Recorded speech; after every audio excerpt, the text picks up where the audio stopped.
আশঙ্কার জায়গা যদি আমাকে বলেন তাহলে আমি বলবো আশঙ্কার জায়গা আমাদের সেই পুরাতন শত্রু, চিরতর শত্রু হিন্দুস্তান, এবং যাদের ছায়াতলে রয়ে গেছে আওয়ামী লীগ। নির্বাচনকে বিলম্ব করা গেলে বা পিছানো গেলে একমাত্র লাভবান হবে আওয়ামী লীগ এবং হিন্দুস্তান। তারা জাতীয় নির্বাচন চায় না, ইন্ডিয়ার ডিপ স্টেট নির্বাচন চায় না। এবং আপনারা খেয়াল করে দেখবেন তারা, আওয়ামী লীগ এবং হিন্দুস্তান, এই মুহূর্তে আমাদের নির্বাচন নিয়ে অত্যন্ত উদ্গ্রীব হয়ে আছে। তাদের মন্তব্যগুলো খেয়াল করবেন, তারা ইনক্লুসিভ নির্বাচন চায়।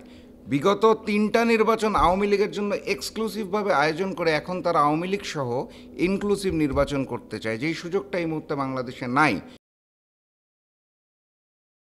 না দেখুন, আমি আসলে বাংলাদেশ থেকে এই মুহূর্তে জাতীয় নির্বাচনে আর কোনো আশঙ্কার জায়গা দেখতে পাচ্ছি না। একটা সময় মনে হচ্ছিল যে নির্বাচন পিছানো বা বিলম্বের ব্যাপারে কারো কারো অভিমত আছে বা ইচ্ছা বা আকাঙ্ক্ষা আছে, ওই জায়গাটার থেকে কিন্তু এখন সরে এসেছে। আমার কাছে মনে হয় না যে বাংলাদেশের কোনো রাজনৈতিক দল এই মুহূর্তে নির্বাচন পিছানোর ব্যাপারে আগ্রহী। প্রত্যেকেই জাতীয় নির্বাচনে যেতে চায়, ফেব্রুয়ারির প্রথমার্ধেই অংশগ্রহণ করতে চায়, এবং জনগণের যে চাওয়া পাওয়া যে 3বার ভোট দিতে পারিনি এবার ভোট দিব, এই আকাঙ্ক্ষার প্রতি বাংলাদেশের প্রত্যেকটা রাজনৈতিক দলের এই মুহূর্তে সংহতি রয়েছে। আশঙ্কার জায়গা যদি আমাকে বলেন তাহলে আমি বলবো আশঙ্কার জায়গা আমাদের সেই পুরাতন শত্রু, চিরতর শত্রু হিন্দুস্তান, এবং যাদের ছায়াতলে রয়ে গেছে আওয়ামী লীগ। নির্বাচনকে বিলম্ব করা গেলে বা পিছানো গেলে একমাত্র লাভবান হবে আওয়ামী লীগ এবং হিন্দুস্তান। তারা জাতীয় নির্বাচন চায় না, ইন্ডিয়ার ডিপ স্টেট নির্বাচন চায় না। এবং আপনারা খেয়াল করে দেখবেন তারা, আওয়ামী লীগ এবং হিন্দুস্তান, এই মুহূর্তে আমাদের নির্বাচন নিয়ে অত্যন্ত উদ্গ্রীব হয়ে আছে। তাদের মন্তব্যগুলো খেয়াল করবেন, তারা ইনক্লুসিভ নির্বাচন চায়। বিগত 3টা নির্বাচন আওয়ামী লীগের জন্য এক্সক্লুসিভভাবে আয়োজন করে এখন তারা আওয়ামী লীগ সহ ইনক্লুসিভ নির্বাচন করতে চায়, যেই সুযোগটা এই মুহূর্তে বাংলাদেশে নাই।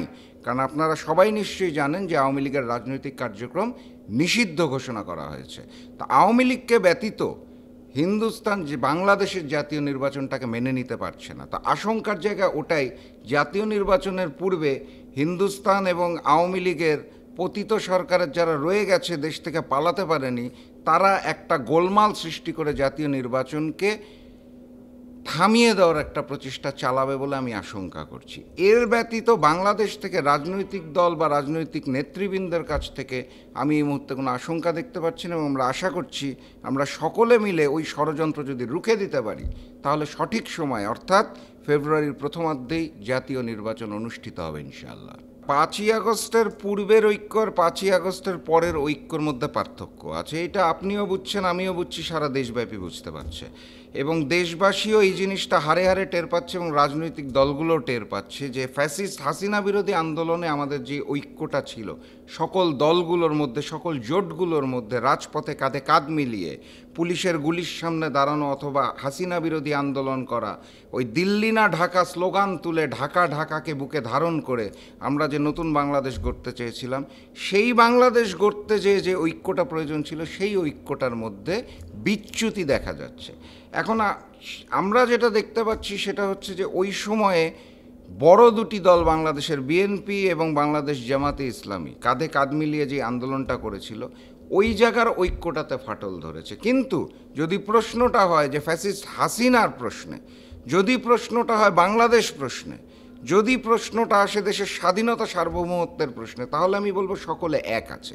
এখন যেহেতু সামনে জাতীয় নির্বাচন এবং জাতীয় নির্বাচনকে ঘিরে বিএনপি এবং জামাত যেহেতু দুই মেরুতে অবস্থান করছে এবং আলাদা প্রতীকে আগের মতো জোটগতভাবে নির্বাচনে না যেয়ে আলাদা নির্বাচন করার সিদ্ধান্ত নিয়েছে, এই জায়গাটার থেকে মনে হচ্ছে যে ঐক্যের মধ্যে একটা বড় পার্থক্য রয়েছে বা গ্যাপ রয়েছে। ঐক্য সঠিক জায়গায় এক আছে বলে আমি মনে করি। আজকে যদি আওয়ামী লীগ রাজপথে নামতে চায়, তারা হুঙ্কার দিতে চাচ্ছে 13 তারিখ তারা নাকি বাংলাদেশকে দখল করতে চায়, শেখ হাসিনাকে ফেরত আনতে চায়, আমি আপনাকে কথা দিতে পারি যে 13 তারিখ আওয়ামী লীগ যদি রাজপথে নামার চেষ্টা করে, আমার ছাত্রদলের ভাই এবং শিবিরের ভাই কাঁধে কাঁধ মিলিয়ে লড়বে, আমার বিএনপি ভাই এবং জামাতের ভাই কাঁধে কাঁধ মিলিয়ে লড়বে। কিন্তু জাতীয় নির্বাচনের প্রশ্নে দুই দলের প্রতীক যখন আলাদা, বড় দুই দল, তখন তো কিছু দূরত্ব সৃষ্টি হবেই, কারণ একে অপরের প্রতিদ্বন্দ্বী। দেশের স্বার্থে, জাতির স্বার্থে ওই সময় আন্দোলনরত যেই 63টা দল ছিল, আমি মনে প্রাণে বিশ্বাস করি যদি আওয়ামী লীগের প্রশ্ন আসে, ফ্যাসিস্ট হাসিনার প্রশ্ন আসে, আমরা সবাই আবার এক হয়ে যাব ইনশাআল্লাহ। changetv.press এক ফোঁটা হলুদও নেই।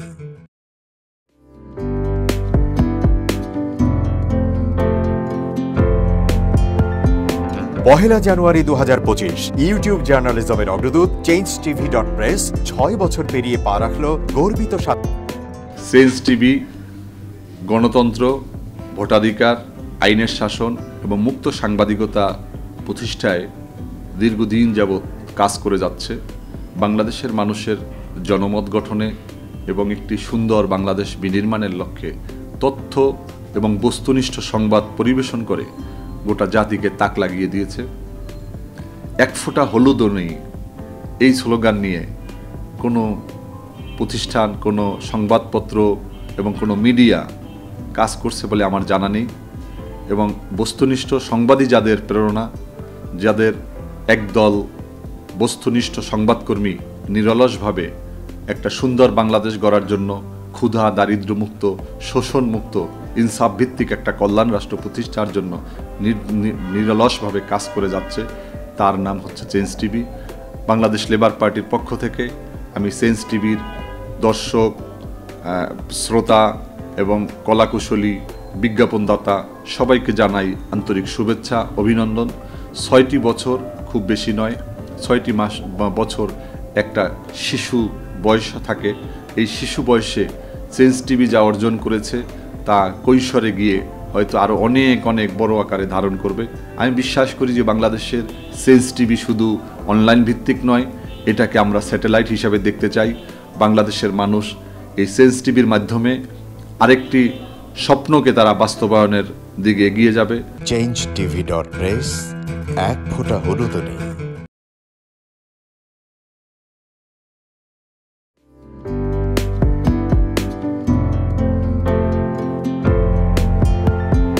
পহেলা জানুয়ারি 2025 ইউটিউব জার্নালিজমের অগ্রদূত changetv.press 6 বছর পেরিয়ে পা রাখল গর্বিত চেঞ্জ টিভি।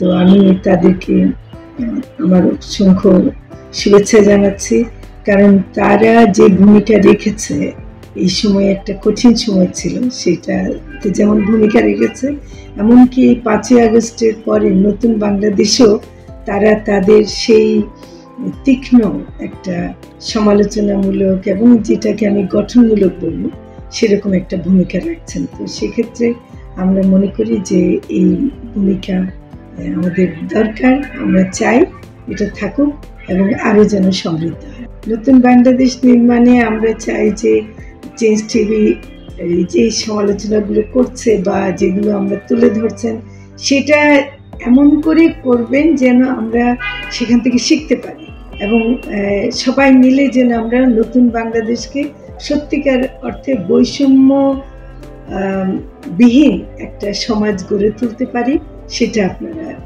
সহজ চেষ্টা করুন। changetv.press এক ফোঁটা হলুদও নেই।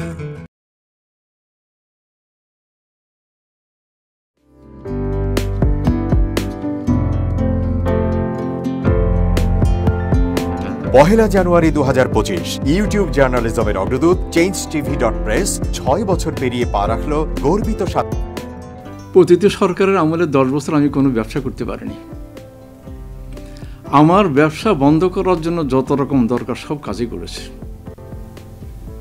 শুধু একটাই বাকি রেখেছে, আমি গুটিয়ে নিয়ে যাইনি।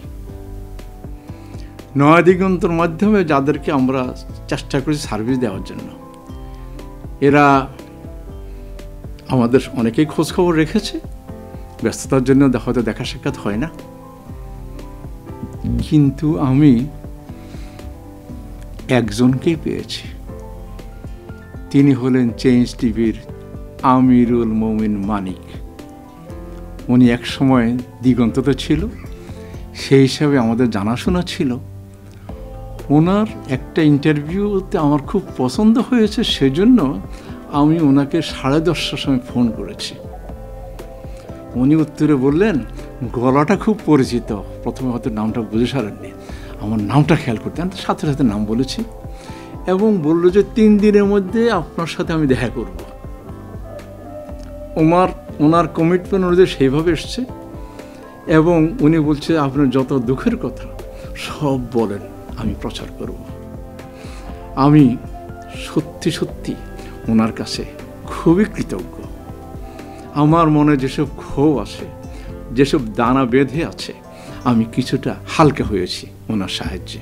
আমি চেঞ্জ টিভির উত্তরোত্তর সমৃদ্ধি কামনা করি এবং ভবিষ্যতে যেন আমার মতো একজন নাম না জানা লোককে চেঞ্জ টিভির সামনে এনে তাকে যেন উদ্বুদ্ধ করে। changetv.press, এক ফোঁটা হলুদ নেই।